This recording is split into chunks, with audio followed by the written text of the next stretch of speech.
Well, if you love the Great British Bakeoff, I could guilty binge as it for charged. hours. Well, perhaps then you'll want to watch its American cousin. Plus, you may see someone you'll recognize. The Great American Baking Show is about to kick off its newest season on Roku, and this season features a Madison man who is putting his best baking forward to earn the top prize and bragging rights. We talked with Daniel Freiberger about what it was like to be on the show, and he gave us some cake decorating tips for your next get-together. Daniel Freiberger, thank you for being on with us on Live at 4. Welcome. Thank you for having me. So you are a contestant on the new season of Great American Baking Show. Yes. What was that like, being on such a fast-paced, recognizable show? I thought it was really fun. It was, Paul and Prue, so it was great to bake for them and meet all the other fellow bakers. I had a great time. So what is your baking background, and why did you decide to apply to be on this show? Yeah, so I've always baked a little bit kind of casually growing up, and I just love the idea of really testing myself and pushing the boundaries. That's kind of how I bake day to day, so it was a fun challenge. You're just a home baker? Yes. And so why did you say, I'm going to apply for this?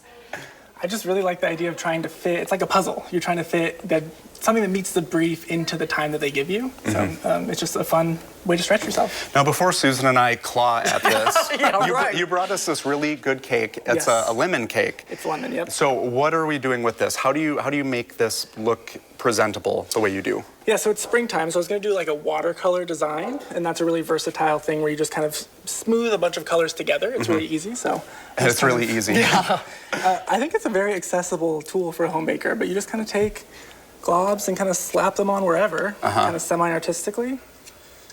And then we'll kind of do some magic in the minute where we smooth it all together. And this is all icing that you made. You didn't, no canned stuff. And this is all self-taught? I would never.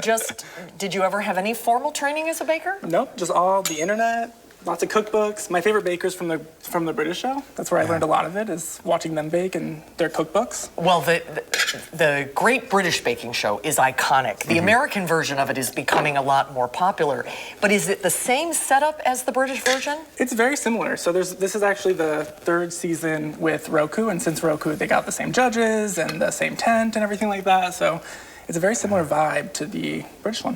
When you met, people like Paul Hollywood, Prue, Casey Wilson as a host, how did you keep your fandom inside? Because you had to have your game face on and compete. So when you're meeting them for the first time, you're actually in the middle of your first bake in the tent. So I'm not really, don't have time to be starstruck. I'm busy trying to do the best I can on my bake. So yeah, it was an experience. Very good. Okay, so now we have this. So what is this going to happen? Now this is where the magic happens. You just kind of take a scraper and scrape it around the cake. And it's a very forgiving technique. So you can kind of do as much or as little as you want here. Oh, that's nice. And it just kind of creates, you can make it really smooth, you can make it kind of rustic, it makes these striations, and it's meant to look kind of like a watercolor painting. It's perfect for spring. Exactly. Yeah. You know, I know Susan asked you how you got into baking, but you have a cool story, and it goes back to your family and watching your parents in the kitchen, and then your aunt, too. Yes. Tell us about that. Yeah, so we had a trip to Europe with my aunt, and she was gluten-free, and one of the things we would eat were French macarons. When I got back to Indiana, there were no French macarons in my little small town, so I said, I can probably make those.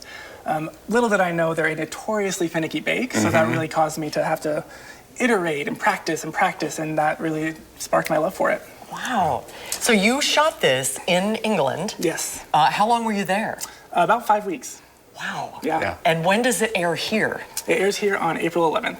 On Roku. I can't Very wait. good. You'll have a lot of people watching. Okay, so you have like a blowtorch now. Yeah, so this is a little tip. To get your cakes really smooth, you can just kind of heat up the scraper if it's metal. So just kind of do that and give it one more kind of twirl. Is that just like a creme brulee torch? Yeah, exactly.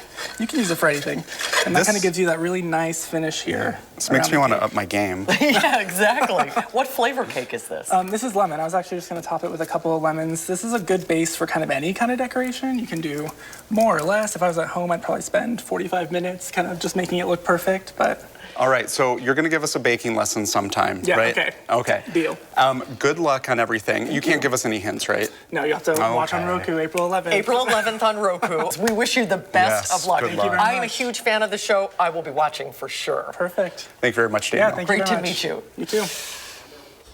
I laughed because whenever he'd say, like, oh, it's easy, you can do this, Very talented. Yeah, very talented. And yeah, he doesn't, you don't get a prize. The winner, well, you get a cake stand. Yeah, if you basically win. a trophy. And the bragging rights, yeah. And he mentioned, he applied for this 3 times. He had to do the written application, be on video.